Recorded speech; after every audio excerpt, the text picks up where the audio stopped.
Is it possible to beat your alcohol problem without having to go to rehab?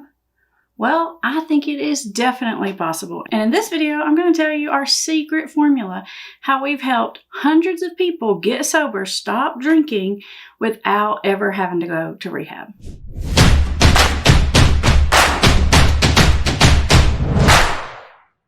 For those of you who are new here, welcome to Put the Shovel Down. This YouTube channel is all about helping you understand the science and psychology of addiction so you can get your life and your family back on track and get back to living the life that you want to live. Now, if you or a loved one is struggling with an alcohol use disorder, you may be wondering, what's it going to take to actually conquer this problem? And specifically, you may be wondering, can it be done without having to go to rehab?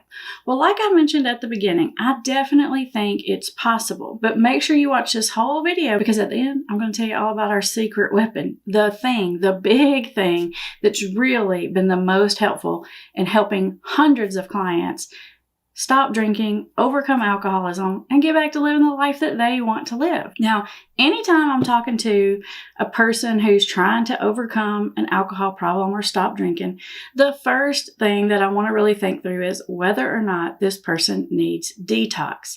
Because you see, with alcohol, it's actually, believe it or not, one of the more dangerous things to just stop cold turkey. Meaning, if you are highly alcohol dependent and you've been drinking a lot kind of for a while, then just stopping and saying, I'm not going to drink anymore and that's it, done, cold turkey, can be dangerous. In fact, you can be in danger of having a seizure or even of having psychosis.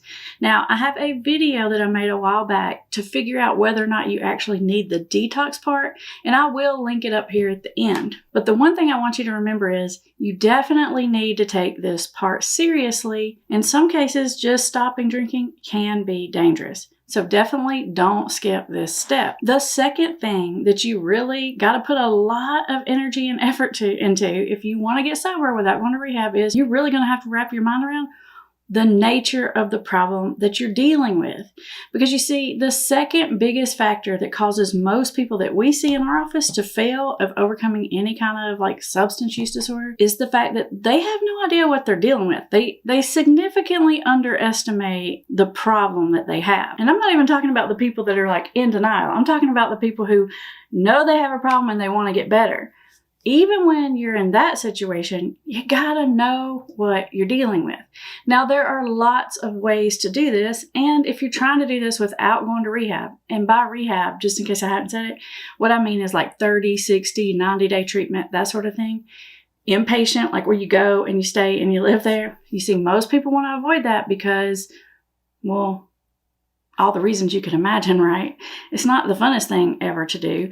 And you have to be taken out of your life for a really long period of time, which means you might have to miss work, you're away from your family. I'm sure I really don't have to explain to you why a lot of people want to be able to do this without having to go away. But let me add in one little sidetrack note here. Despite the fact that a lot of people don't want to go away, one other thing that I personally think is important is if someone can get sober at home in their regular living environment, I think that's better, because when you're sober away and you're like in a facility where you can't get it and you're pretty much on lockdown, that's one thing. But being sober while you're dealing with the stresses of everyday life, or you're going to work, or you're going to school, or you're dealing with your family, that's a whole nother ballgame. And so even if you do get sober away in a rehab center, you gotta learn how to come back home and stay sober. What we're talking about today is how to stay sober.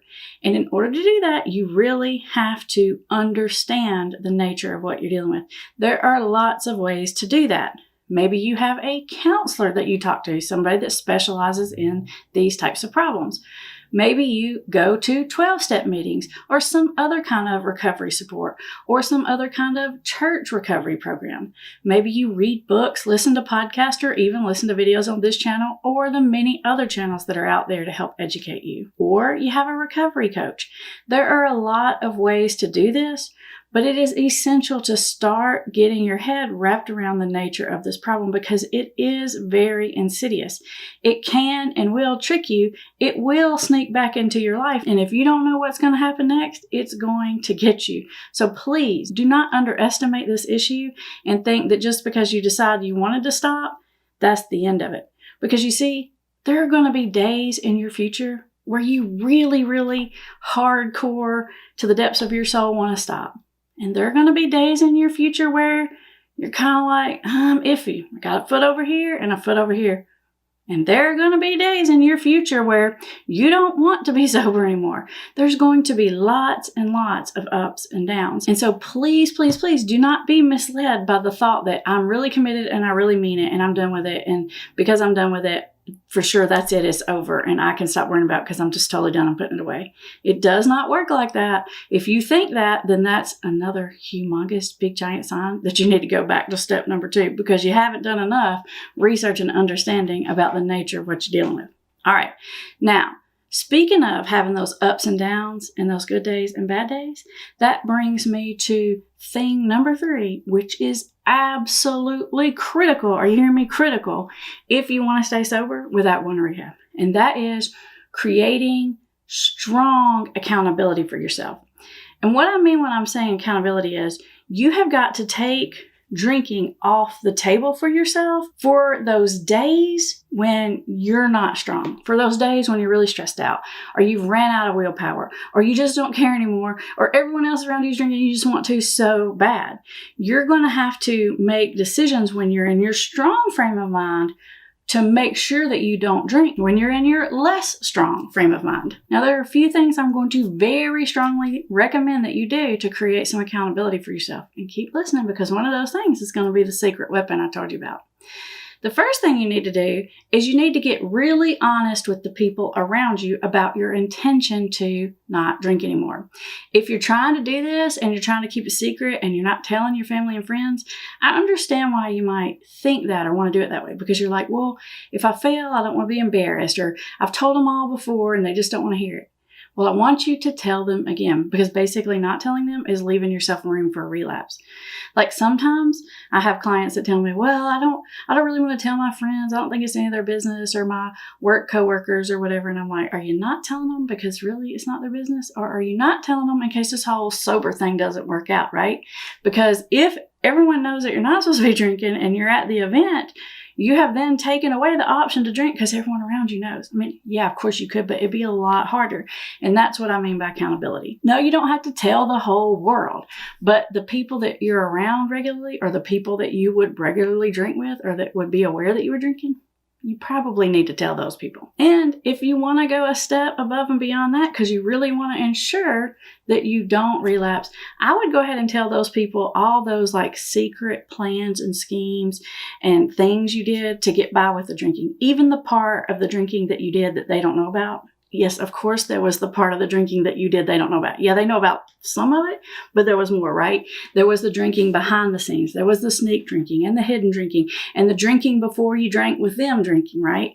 You're going to have to tell them, hey, if you see me going in this place, it's not a good sign. If I'm going down this street, not a good sign. Or, hey, these are my triggers. Or if I start acting like this, ask me a question.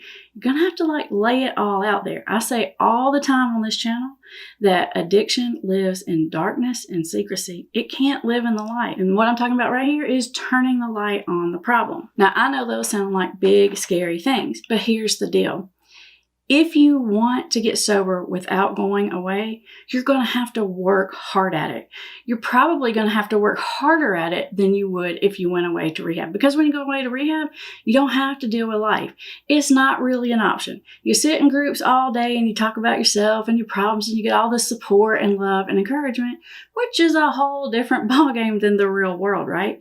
So if what you truly want to do is you're like, I can do this on my own, then you need to be prepared. This is probably going to be harder, and you need to be prepared to take the steps necessary to make it happen. All right, you ready for our secret weapon? The thing that we've used so successfully in our practice is something called SOBERLNK. If you haven't heard of SOBERLNK before, essentially it is an alcohol monitoring system. And we've had tremendous success using this. In fact, I would say this is the number one thing that's allowed so many of our clients to get sober without having to go away. And you might be thinking, well, isn't that just a breathalyzer? Can't you get like a breathalyzer anywhere? Yeah, in its basic form, it's a breathalyzer, but it's a super high-tech piece of technology that is way more advanced than just your basic breathalyzer that you can order off of Amazon. The SOBERLNK company are experts in alcohol monitoring and detection. Now, to give you just a quick overview of how this works is you get assigned a breathalyzer to yourself. It's portable, not the ones like in your car. It's yours. You take it around. It's about the size of a cell phone, only thicker. And it comes in a case that looks like a fancy sunglasses case, so you don't really have to worry about someone seeing it or it being awkward. And you come up with a schedule for when you're going to be breathalyzed. Now, this can be done by you and your counselor, you and the SOBERLNK company, you and your spouse or your parent or your family, your friends, your coach, whoever. You come up with a schedule so you know when you're going to be tested, and you take tests regularly. Like most of my clients that do SOBERLNK get tested somewhere between 3 and 4 times a day in the beginning. And here's the cool part. If you miss your test, or you fail your test, or you're late on your test, your identified recovery supports can be notified. So when our clients do it, I get notified, but it doesn't have to be me. You could have that notification going to anyone in your support system that you think would be helpful to help you with accountability. Now, I know what you're thinking, because I understand just how sneaky an alcohol problem can be. You can be like, well, can't you just get your friend to take it or somebody else? The answer to that is, you could try, but it won't work, because SOBERLNK has facial recognition software in it. So every time you take a test, it takes a picture of your face and maps it against the master picture. And so it's going to detect if you're trying to cheat it, if you're trying to do something wonky with the machine, if you're trying to have your friend do it, it's pretty much going to pick that up. Now, one really important aspect of SOBERLNK, the way we use it in our office, is it's not really designed to catch you drinking. Sure, it can catch you drinking, but the way we use it is really more of a preventative. This is when a person is deciding up front to set up some accountability for themselves to make sure that they don't drink, which makes it so much easier to stay sober, because it basically takes the option off the table, which means you don't have to do all this will I, won't I sort of argument in your head all day. Now, just for full disclosure, I do want to tell you that Put the Shovel Down, this YouTube channel, is an affiliate of SOBERLNK. But long before we were an affiliate, we were big fans. In fact, I've been using SOBERLNK in my practice for probably, I can't even know, like 7 or 8 years now. I've used it tons and tons of times with massive success. I'm seriously a huge fan. In fact, I'm kind of mad that I didn't think of it and invent it myself. I'm like, dang, I could have thought of that. Why did I not think of that? So if you or your loved one's on this journey and you want to make sure that you can either get sober without going away to rehab or stay sober after you went away from rehab, seriously consider the SOBERLNK. In fact, I got a video down there where it's me showing it to you, demonstrating it to you, telling you more about how it works. Now, of course, I'm going to make sure you have all the links in the description so that you can access more information and find out everything you want to know about it. Up next, as promised, here's that video for you to figure out whether or not you need detox. Because remember, that's the first step and the first big piece of this puzzle that you've got to figure out.